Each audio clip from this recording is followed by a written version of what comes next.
How you doing? I'm Ed. I'm alcoholic. This is awesome. Thanks for showing up tonight and supporting me. I have a garden variety drunkaholic story. I was born in southern Colorado on a cattle and horse ranch, and I was number 4 of 7 kids. All boys, except my 3 sisters. Yeah, but and that was I was riding a horse before I could walk, but I was on my dad's lap. And my mom's dad was kind of the big shot, actually her grandfather. So something happened, and her dad died in a truck accident. So that they moved us back to Texas. I don't know how long we were there, and then later on we moved to that great state of California. And I'm not a Californian, I just happened to live there for a while. But through that, I knew, I didn't know it right away that I was different from the rest of us, not us, but my family. So Mom would take us to school, and I'd wait till everybody went into class and everything, and then I'd kind of hold back, and then I'd go out to the bike rack and pick a bike and ride around town. And that worked for a while until I got caught. I got hungry one time, and I stole a banana out of the market, and they caught me. But long story short, I still have it when I get tired, it shows up. I had a slight dyslexia. And I don't know if you know what that means, but everything was backwards, all my words or whatever. So going along, they kind of figured out that I couldn't read. And it wasn't all that important to me. I didn't think it was a big deal. But as going along, just part of my story, they sent a book home with my mom, who in my family, my mom was the alcoholic. And she would have me read this book to her. I think it was Dick and Jane or one of those goofy things, and I guess all they told her was to have me read it, tell her what it was about. So I couldn't, when I was reading, I was just trying to get the words, put the words, and I had no retention, so I couldn't tell her what it was about. And in her frustration, not vicious, but she would pound me on the head with the book. And that just kind of reinforced more that I was different than the rest of them. And through all that, like the rest of the kids would come home with good grades, I had D's or so, and that was A-okay. So anyway, we moved to California, and back up a little bit. So anyway, they put me in 3rd grade, and unbeknownst to me, it was just for a trial, and I wasn't cutting it there, so they put me back in 2nd grade. And that was a long time ago, but I still have that memory of them doing that. And then mom took me home, and I was in the very back of the station wagon, crying my eyes out. And so I knew I was different.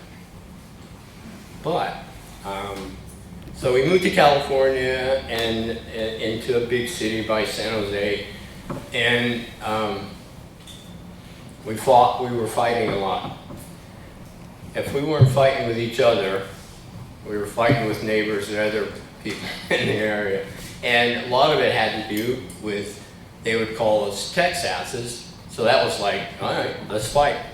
So that's why I don't have a draw yet, because we lost it right away. And I think back then, I don't know if you remember whatever the fast food chain was that they always asked, where's the beef?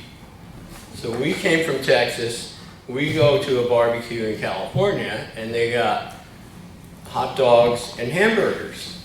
So we're all going, Daddy, where's the beef? Anyways, I don't get credit for that. But so anyways, things are going along, fighting a lot and all that kind of stuff. And they're just pushing me through. I still had no clue what was going on as far as in the classroom. I was just more interested in running and playing and jumping and doing all that. So that lasted a year. We moved to another town, and that's when it got pretty interesting as far as me. I think somewhere around late 6th grade, there was this one teacher that was in the area, and somehow I got to meet him, or my mom and dad got to meet him, and he understood and he realized that I couldn't read. And when you can't read, you can't write. But you know, it wasn't that big of a deal for me. I was just more interested in playing and doing all that. And around 5th grade, we had a PE teacher, and I kept getting in trouble. Can you imagine that? So anyway, here comes 6th and 7th grade, and I'm just starting to learn how to read. And 7th grade was a pretty, I remember it pretty well. I was kicked out of Spanish class, and that was a long time ago, and I still remember this kid's name. Alvino Ornelas was telling me swear words to say to the Spanish teacher. So you know how that went. So I was kicked out of Spanish class.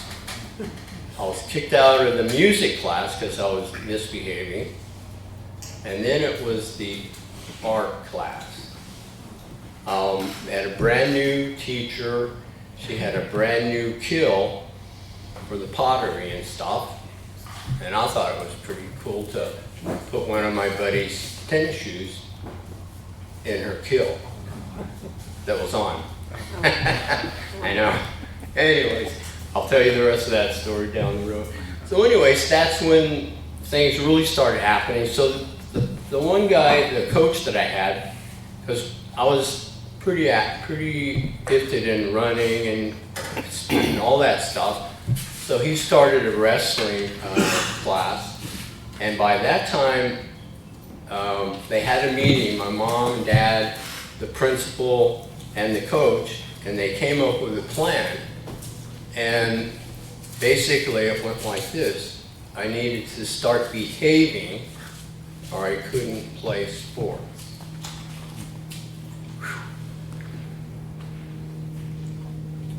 That was important to me at that time. So long story short, I started behaving. But I had this secret life, like a lot of us had, where I was trying to behave on this end, and then I was misbehaving on the other end. And I think at 12 years old, it was my first drunk. My mom and dad had a cocktail party, so I'm going all around and stealing drinks and pouring them in a glass, and I drank it. And my very first drunk was pretty much like my last drunk.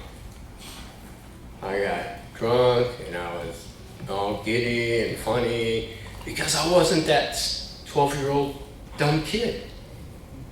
So I was taller, I was smarter, and then I threw up and I passed out. And you know, nobody seemed to be concerned about it. But man, I tell you, that's when the magic happened. I couldn't wait to do that again. So by that time, I was hanging out, that secret side of me, I was hanging out with some bad kids. And we were sneaking away, and I can remember being at a teen canteen dance, getting ready to go in, and I think it was a church kind of thing that we were going to, and there was 2 other guys and 3 girls, and they were talking or whatever, and they said, Ed, do you want to go party with us? And I said, heck yeah. So off we went. And I'm not sure, really can't remember really what happened, but it was another time I got to drink alcohol. And automatically I was taller, smarter. You know the story.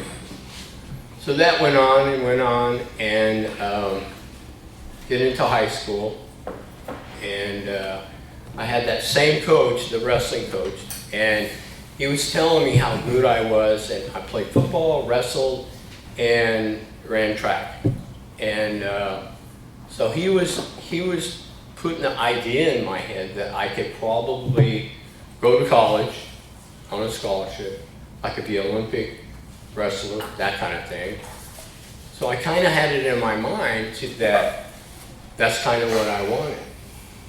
But through the years, something always got in the way. I lost focus. It was like the girls, drinking, and all of that. And I can remember, and a lot of this, I've spent a lot of couch hours with therapists that was AA related, that's who she worked with. So there was a time that I saved some money up, mowing lawns, and I took this girl to the movies. And so the movie's getting ready to start, I go up and I get her some popcorn and a Coke or something. So I come back, and she was gone. And I saw her like 4 or 5 rows down, making out with another guy. So in my mind at that time, I thought, oh, okay, this is how it works. And through the counseling and people like you and the AA program, I've backtracked, and that's when I closed my heart. No one's getting in. So at that time, and I treated it like drinking. One's too many, and 1,000's not enough. I'm gonna rip through whatever. And I did that for a long time. And that was part of that secret life I had, you know, because I'm supposed to be this athlete, you know, and do all this good stuff or whatever, yet here I am doing that. And that lasted a long, long time. So anyways, like, get ready to graduate, and so I get this award from, there was a first Marine lieutenant and a gunny sergeant came and gave me a physical fitness award. I had the highest score in the Bay Area there in California. And I always wanted to be a Marine. My hero was John Wayne. And so these guys had a ceremony at the school, and they were taking me home. And I was 18 at that time. So my dad, small town, everybody knew what everything was going on. So my dad met us at the door, thanked him, took the award, and said he's going to college. And at that time, I kind of had a plan, but I wasn't real sure. And I said, I am? He says, yeah, your mom just signed you up for the ACT test. I said, okay, cool. So the two Marines left, and he took me into the garage, and he had a whole stack of newspapers. And at that time, and I'm sure some of you guys can relate, and he was showing me 400, 500 GIs were coming home a week in body bags from Vietnam. So I'm going to college. So I didn't play track that year. I spent more time at this workout center. It was an old Job Corps, and there was an ex-Olympic wrestler there, and he was training these guys. So I was really good, and I was getting better and better as the months went on. So then I went to a junior college, and that was great. And I tell people that, and we were a team. I mean, we were tough. We were good. We won the matches, and we won the fights after. We just like to fight, I guess. I don't know. And so I was doing really well, and I could train. We trained for a lot of months at a time. But after that, man, it was binge city. And I was a binge drinker from the get-go. And through high school and part of that, I was in 6 car accidents. I wrecked 6 cars. Never hurt or killed anybody, including myself. I was a nutcase, you know. Once you add that alcohol, no telling what was gonna happen. So I get all the way through the junior college, a 2-year program, so I get a scholarship to wrestle at UCLA. And, I think of that. You know, just on a regular daytime students, at that time there was 32,000 students. And when I saw somebody through the weeks or days that I knew, it was a big deal. But I went down there because one of my roommates, or wrestling mates, was a 6'4", 250 football player. So I go down there and I was so far over my head. There's no way I should have been there. But so we got roommates, and there was 6 of us, and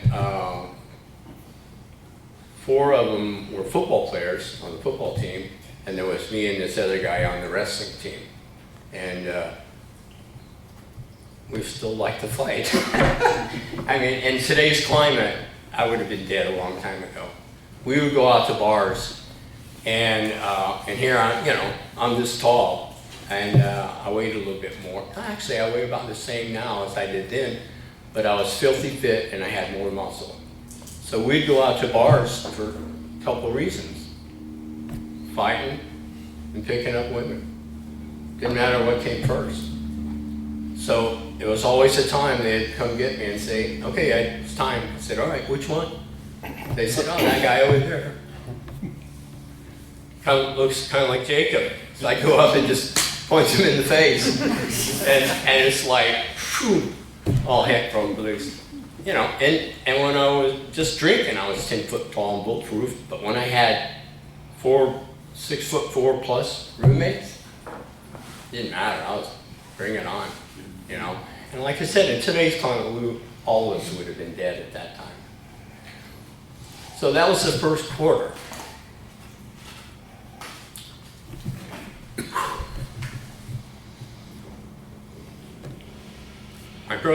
My brother quit school, and in those days we had a 2S deferment. If you're in school, you didn't have to worry about the draft.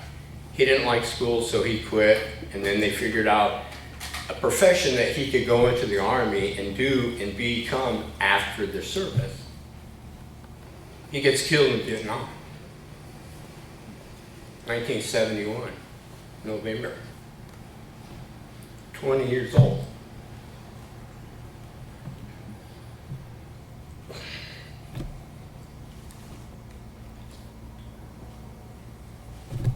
I don't know where they teach you how to deal with that. Back then, they didn't have counseling, they didn't have any of that. And I was a nutcase as it was, and I doubled down on that.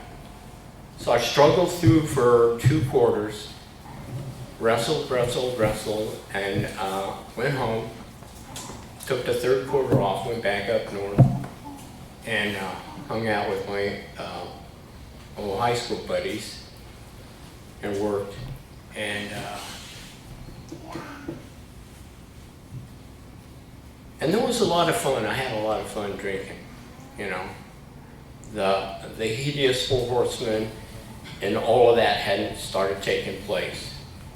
But I can remember there was like 6 of us that we played football and wrestled together, and we'd party, and they'd crack the lid on the Jack Daniels or whatever and pass it around. We all took a drink, and then always took another drink from my brother. Whew. That'll kill you, man. 10 years. 10 years I turned hard over that. And I've dealt with it. I've counseled it with sponsors. I went back to college and I did some unrepeatable stuff. Unrepeatable over that. I was so full of anger and rage. And I made it through, and I finally graduated. And I got to tell you, I was on the dean's list. They were trying to kick me out because my grades were so bad. That's why I went on the dean's list. And there's, I don't know why, but there's this woman that was in charge of that. She did not like me, you know, and I was trying my hardest. I had like almost an A in my major, but it was all the other stuff that I was struggling with. And at that time, I met a lot of famous people down there in LA. I got to sit like at a table and talk to John Wooden. He was the famous UCLA basketball coach. One of his prodigies, that when I came back, I ran a house for athletes, and I got to know Bill Walton. I had a phone, Bill Walton had the drugs. So we had a nice relationship there. And a lot of other famous football players. And I got to tell you, my main roommate that I went to junior college with, he was our heavyweight. And a guy named Dave Dalby, he played for the Raiders. They both died of this disease. One of them got severe lung infection, passed away, and he played for the Jets and the 49ers and all that, and Dalby played for the Raiders. His liver was so bad that he was driving somewhere and swerved to miss a kid running out in the street to get a ball, hit a tree, and his liver burst. DOA right there. And of the 6 guys that I was roommates with, myself and one other guy are the only 2 that are alive, you know. And so I had to deal with all of that, and the only way I knew how: drink more, tear up more property, do the lady thing more, you know. And time was going on, you know, and on birthday night you will meet my wife, and I have a Jimmy in the back, Jimmy A. He's my ex-brother-in-law, and so I met my wife in 1964. I was a freshman, she was a sophomore, and we went all the way through all that. So basically, we dated for 10 years, got married for 4, got divorced for 9, and in sobriety and all of that, we've been married again for, I think, 36, 37 years. She's a normal woman. I know. She married me twice. She's seen the best of me and the worst. And, you know, I'm growing up as kids, and my mom's disease got progressively worse. I mean, worse. My dad was the Al-Anon, and my mom, she was the kind of drunk that when she drank, she would get on the phone and call and yell at people and scream and all that, and fight with my dad. So going to school, I still didn't know, you know, they always wanted you to get up in front of the class and do something on the board or whatever. So when that happened, they would ask me, so I would either smack the kid on the right, left, behind, or front, because I knew they were going to send me to the office. So off I went. So through that time, I got to be the best office helper, the best kitchen helper, and the best janitor helper. That was my education at some time, you know. And then they, you know, got to know that I could read and all that. So, and that kind of helped me later on. So I'm down in college doing all that crazy stuff. Come home. We decide to get married. And obviously it didn't work. I wasn't ready. My attitude at that time, I wanted to be 18 forever. I didn't want to grow up. So in a sense, through the counseling or whatever, I was marrying more like a mom, a caretaker. And from the wedding on, it went bad really fast. Didn't work. And I'm not proud of that. I was a terrible husband. I would get in fights just so I could go out to the bars with my buddies and hang out and do all that crazy stuff.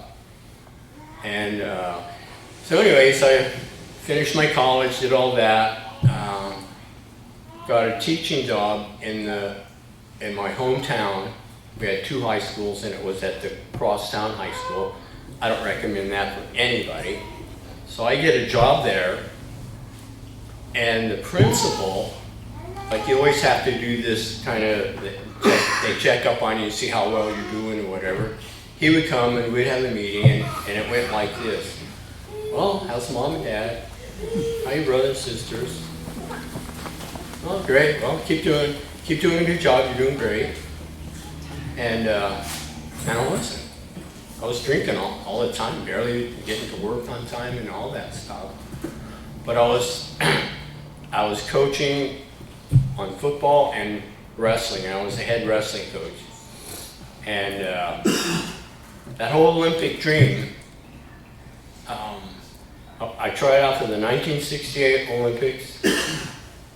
I had 2 matches. I was 18, wrestled a 26-year-old guy and a 24-year-old guy, and that was that. So I tried out again in 72. That didn't go well. I couldn't stay focused. I couldn't keep doing what I needed to do to train and become that top level athlete. I'd been around hundreds of them at UCLA. I knew what the process was, but something always happened. I had to have that next party, that next whatever, and it never worked. But I was really good at coaching. I coached there at the hometown school for 3 years. We had 3 championships, league championships. I had some champions in that whole thing. And it got less and less important. It was more important for me to get drunk and high with my buddies. And I think it was a coach's party, end of the year kind of thing, dance and all that. So, and I'm drunk, separated from my wife, inappropriate behavior. Can imagine that. They threw me out. So I'm driving home and went around a curved bridge, ran a cop off the road. He came back, got me, and that was my first DUI. And I learned from that, you don't talk about a cop's wife when you're angry. So he's got me in the back of the car, and he pulls into this dark alley. And I'm thinking, this guy could kill me. Takes me to the police station. They're booking me and everything, and they're behind this screen or whatever. And I asked them, I said, don't I get a phone call? And that guy just went totally nuts on me. He came around, and he's just beating the crap out of me. And in my mind, I'm thinking, I could take this guy. Except I was handcuffed. So I come to the next morning in this funny orange jumpsuit, and I'm sore all over, you know. So probably around noon or so, they chuck me out, and I walk home, and I told my dad what happened, whatever, and I said, yeah, I was guilty, I was drunk driving, but, you know. So we went down, and in those days, there was an old Judge Shannoni. When you got in trouble, he gave you 2 choices if it was bad. jail time or service. You pick whatever service you wanted. And it wasn't that bad. So anyways, long story short, they filed it down to a reckless driving. So that was close to the end of that school year, of my third year working there, and I'm thinking, I'm out of here. So I contacted my original wrestling coach who lived in Colorado at that time. So I went out there, did an interview, got a job out there, went out, and it was great. The principal, every Friday they had a party, or whatever they wanted, and the principal's involved, and we would go out drinking. And that was pretty good. So at the end of that school year, they told me, Ed, you might want to go and talk to these people. They're starting up an alternative school. And that's kind of what I did in California. So I went there, got that job, and that was pretty cool. I helped design and do a whole alternative school for dropouts. We were graduating kids that had maybe 4 or 5 credits chronologically. There was some 20 and 21-year-olds, and we were graduating them out of there. So, and before that, I had met 3 guys that were at the other place, and they were from New York and Chicago and something else, and they were avid hockey fans, and I love watching hockey. So we bought 2 season tickets. So on Tuesdays and Thursdays during the hockey season, we traded off. And that was real fun, because we'd go to this bar, get totally drunk, take the bus over to the hockey game, do that whole thing, and then come home 3 or 4 in the morning. Maybe shower, go to work, and do that. So my progression was getting more and more. And I was still kind of a binge drinker, but you know, it was hard to say no to whatever kind of party. And through the summers, I worked as a river rafting guide. And I loved that. It was awesome. And so I was pretty good at that.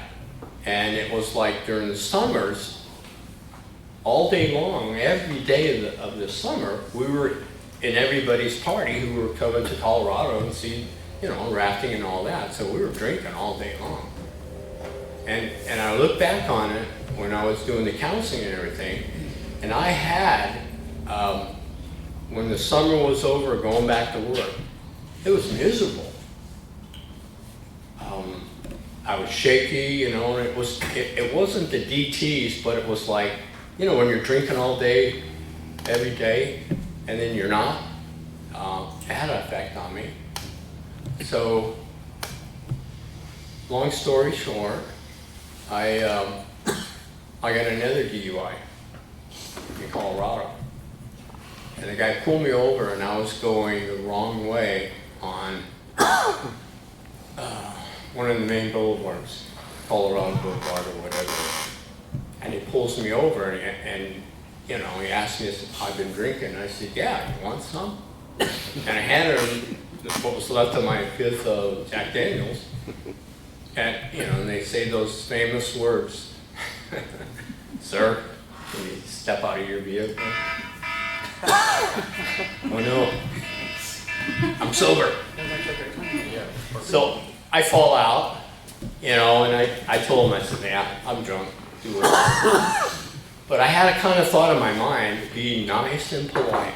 I wasn't going to talk about his mom. So he puts me in the front seat of his car. Never handcuffed me. I said, okay, I'll do blood.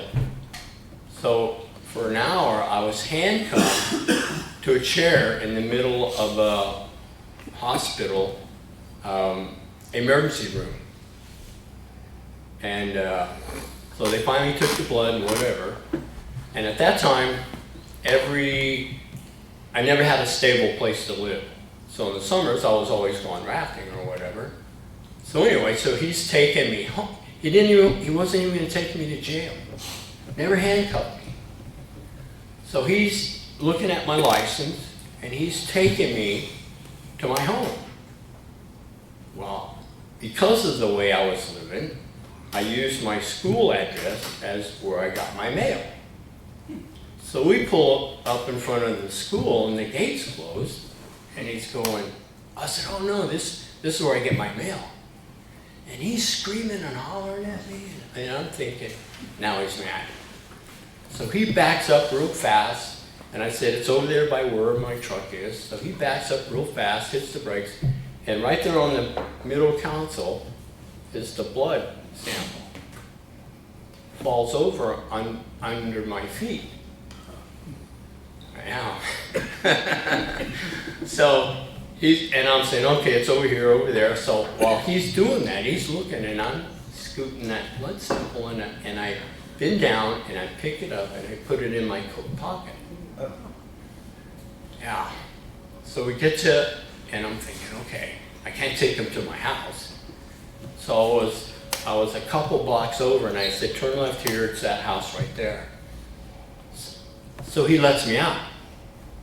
And I go to the gate. Luckily, the gate was open. I jump 2 or 3 fences, go to my house, and I called my assistant principal, who is my drug dealer, and I told her what happened. And she said, well, wait, because I knew she had a buddy that was a lawyer. So she called him, and he called me and said, look, it's going to cost you a lot of money. I can get you out of it. He says, do you have the blood sample? I said, yeah. He says, flush it. So I did. Anyway, so that was part of that. And 3 days later, I'm coming home in the afternoon, and he's parked right there on the corner. Pulls me over, and he's yelling at me. He's a little upset. So he made me get in his car and show him where I lived and the whole thing. So I said, oh, okay. So I get a summons, blah, blah, blah, go to court. And they didn't have a blood test. They didn't have any of that. So the judge told me to go in that room over there and talk to the DA guy or whatever. So I go in there, and he gave me that, what's it? I think it's a 25 question thing, the AA thing that people take. And the lawyer guy told me, he said, you lie. I said, no problem. So I'm reading that question, and I'm, filling it out. And the guy looked at it, he said, I've never seen anybody come in here and have the highest score that you did, except for this one question. I said, what's that? Do you ever black out after drinking? I said, yeah, doesn't everybody? He goes, no, they don't. So anyways, I break down, and I'm crying like a baby, and he says, went back in front of the judge, gave me the highest alcohol counseling class that they had, and that was the fine. It was, so I had to do that, and through that, I had lost my license because of that, and it wasn't because of the DUI. It wasn't that big of a deal then. It was because I had 24 points in 12 months. So anyway, so I went through all that, whatever. But on one of my rafting trips, I met a couple airline stewardesses and hooked up with them, and it was a great deal. They were running cocaine back and forth from South America, wherever they were flying to, and it was a great deal. They gave me free coke. I did whatever crazy guys do, and that went on for a good year. And anyways, I'll go short. And but what happened was, we were over at my house, and we were drunk and doing all that, and she just went crazy and wanted to fight and do all that. And I said, no way. So my hunting rifle was right there. She grabbed it and says, why don't you just kill me? And, I'm in a blackout drunker now. I said, sure, why not? Stuck it in her mouth, and I pulled the trigger. It was a misfire. There is a God. So that, and we passed out or whatever, and then the next day, she went into treatment. Long story short, a few weeks later was graduation, and I had a couple of the guys come over, and they were gonna, you know, one of them, well, they were 20, 21, and they brought all kinds of people. So here we're having a bonfire and a kegger in the front of this place, little farmland that we had, and something happened through that whole thing. And the reason I bring that up, through that ordeal with that woman, and it talks about it in our book explicitly, about how the hideous four horsemen are right there running through your head, that terror, bewilderment, frustration. I knew that there was something different with me. I knew I had to do something different. Because when you were kids and growing up, you know, you're always laughing about all the drunks you went on, you did all this stupid stuff. Well, it was terror now of the past. But I forgot about that, like it talks about in the book. So something happened at that other party. I blasted away at the bonfire and ran everybody off with my shotgun. And I've never, to this day, or before that, had any kind of gunplay like that. That's the insanity that took over of the alcohol and the drugs. So long story short, she calls me up to the stewardess and wants me to come down to the treatment center and visit. I said, no way, I knew it. You're gonna kidnap me or something. So anyways, after a week or so, I go down there and I walk in there. Wow. It was like when we're at a meeting, that calmness and the love that you feel in here. And I was at a treatment center where a lot of those people had only just got there, but I sensed there was something different, something. So I go away and on another raft trip, floodwater stage, my friend and I with two other people get stuck on this, in this rapid right in the middle of the river. It's called Snaggletooth, and we're there for an hour. And from the AA classes that they sent me to and visiting the treatment center, and me, that foxhole's prayer, God, get me out of this, get me out, you know. So I knew at that moment what I needed to do. So for 3 days, it was blackout drunk to the wall. That was my last drunk. My sobriety date is May 31st, 1983.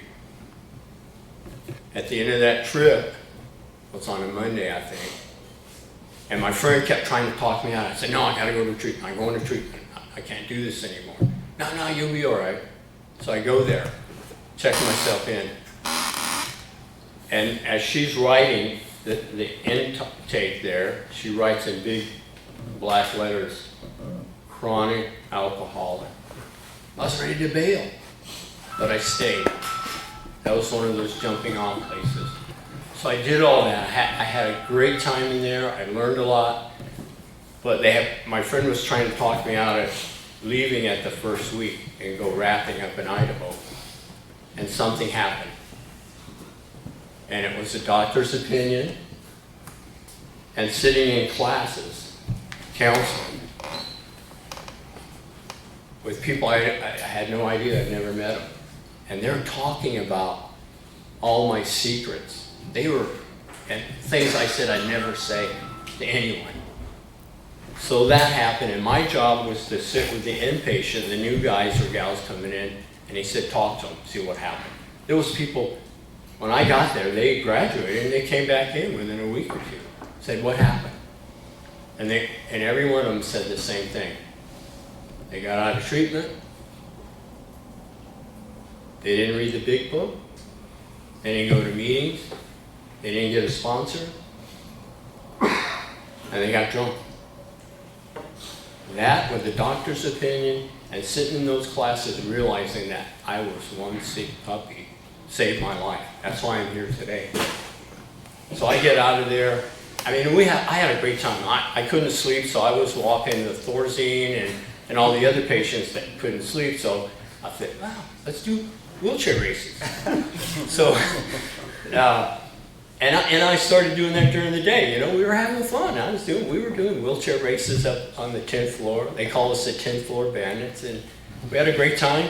But I was learning, and when I got out of detox that first day, this little 5'4" nurse grabs me, and I think I had like 5 or 6 chocolate bars, and I was like, ugh. She grabs me and she's holding me up on this wall. She said, "You college boys, you'll never make it because you don't have what it takes."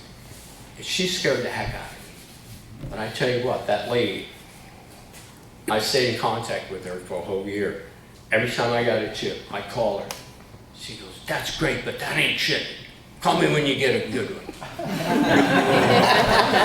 So anyway, long story short, I ended up in Alaska, and I did a lot of stuff they said don't do in that first year. I took a year off work because I knew I couldn't go back there. I went up to Alaska, and I was going to live with my sister, who's a full-blown alcoholic addict. Her boyfriend was the largest drug dealer in Fairbanks, Alaska. I know.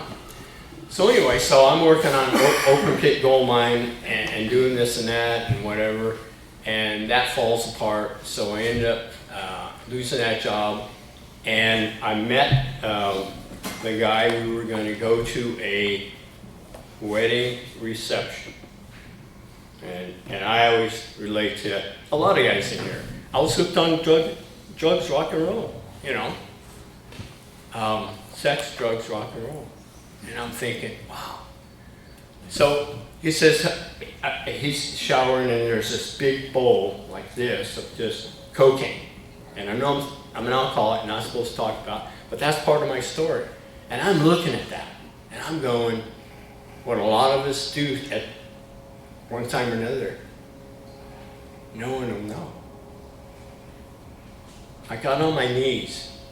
And that was one of the very first times, other than being in treatment, that I said, "God, if there's a God out there, please help me. Help me. I'm praying." So it came to me. I got to get out of here. I'm out of here. And I told him, I said, "Hey, I'm not going to that deal." I said, "I want to stay sober." So I go out and get my truck. I'm backing up and off the, this flyer lands in my lap. AA barbecue. Because I had been to a meeting the first week I got into Fairbanks. So I went down there, and here's all these guys barbecuing and everything, and I went up to them and I said, "I'm Ed from Colorado. I need a job, and I need a sponsor." And I walked away and got a soda pop. And I look up and here's these 2 6'4" burly guys coming at me. And I'm thinking, oh no, what'd I do? So they came and put their arm around me. "I'm Bill, I'm Jonathan. We're gonna sponsor you and we're painters, you're gonna work for me." So for 6 months, all day long, they gently, lovingly kicked my butt into sobriety. And for the newcomers here, they gave me something that I see happening here. You guys have an awesome thing here. I couldn't have landed in a better spot coming from Colorado to here. You guys got an awesome deal. And they helped me, what I hope you're getting from your sponsors and this program. You build a foundation, solid rock, whatever. So when those tsunamis of life take over, you're not going to get drunk. And that's what they did. 6 months later, I'm in California doing the same thing, living with my sister, going to AA there, working for a buddy. And long story short, you know, and I'm just like you guys. I mean, I got 40 years sobriety, one day at a time, 1 hour at a time. I've had to learn how to get rid of those demons out of my head. And they didn't give me the fine print. They said, "Ed, this is a simple program. You just have to change your whole life." I thought, okay, let's quit drinking, running around and driving like a mad dog. No. I had to go to the very core of why Ed did what Ed did. The 4 steps, the 5th, all of those. And they taught me that. So that when something's not going right during the week, this happens, that happens, dogs die. I've had to put 5 pets down in my sobriety. And at that time I had no idea what that was getting me ready for. So I'm going along, doing my thing. So moved back to Colorado, working again, doing that and everything. And I'm going to meetings, I'm having a great time. And one of the things they taught me how to do was to talk to other human beings, females. I had to learn how to talk to them. I had to learn how to bathe before I go to a meeting, put clean clothes on, shut my mouth when it's time, pause when agitated or doubtful. All of those things I had to learn, and I'm still learning those. And I had to go through that. And I know we're running out of time, but I'm telling you, I work this program because it's life or death to me. I never want to be that Ed. So anyways, 3 of the hardest amends that I had to make: my mom and dad, my dead brother, and my ex-wife. So I'm doing all this stuff. I'm going to Al-Anon, I'm going to ACA, I'm going to AA, and whatever else they had. And I almost had a nervous breakdown. And my sponsor at that time said, "Hey, take it easy. You didn't get this way overnight. It's going to take time." So I doubled down on the counseling, outside counseling, and did all that, and worked my way through the love-hate I had from my mom and dad. I hated my mom, but I loved her because she's my mom. Quick story, she did a whole thing, a play role. I was my mom, she was me. And we got to the point where she said, "Well, why do you think she did what she did? Why do you think she drank?" And it was like this, I feel it today, came over me, and I said, "I'm just like my mom." And I was. I didn't know how to deal with life on life's terms, except drinking. So I made those amends and everything. And for 20 plus years, I had the best relationship with my mom and dad ever.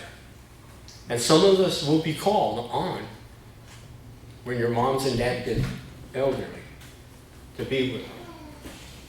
I spent 40 years hunting with my dad in the high country of Colorado. You get to know your dad when you're doing that. I was there, held him when he died. Because of people like you in this program, you taught me how to do that. I didn't know, and I didn't have to go out and destroy any property or anything. I learned how to grieve gracefully.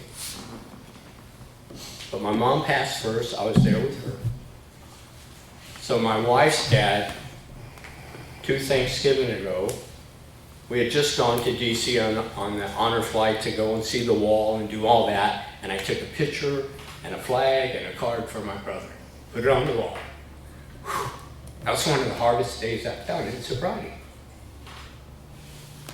So we get home, we're having a great time, and that's a whole nother story. So he gets sick. Thanksgiving Day, he's sick, hospital that or whatever, they sent him home, they said make him come. So because of what I've learned in here, and I told him, I'm the luckiest guy in the world. I get to have 2 dads. My wife and I, and her sister, held him till he took his last breath. No remorse. I was proud to be there. Some of us will be called on. In your time of sobriety, step up. It's worth it. And we got to talk about a lot of stuff on the way home from Denver. And I had to make amends to him about my behavior with his daughter. But he saw us at the happiest we've ever been. Fast forward, we come out here. I was out here last May, saw you guys, went to a graduation, went home June 6th, had 40% of my pancreas taken out of my spleen, and we're putting our house up for sale to come here. And I'm crying out for weeks on end, saying goodbye to all my friends. So anyways, that happened. I spent, June, July, and part of August in bed. I could, lost 30 pounds. Make the move here. And I wasn't afraid that there wasn't a decent AA group here. Where's Jimmy? Thank you, Jimmy. Thank you. He brought me to probably 5 different meetings over the years here. So I knew there was solid AA. I knew. And what I didn't know, how awesome you guys are. You have an awesome program here. You have great sobriety. You have great sponsorship. You got great newcomers. I mean, I've never seen so many newcomers who are doing the deal. Keep doing it. This is a life or death thing. And on my birthday, I will tell you some stories that I went through. I sat with guys in hospice because of this disease that ruined them, and talking to them just like we're talking. And when it was time to go, we walked out. 2 of my friends, 2 of my sober friends.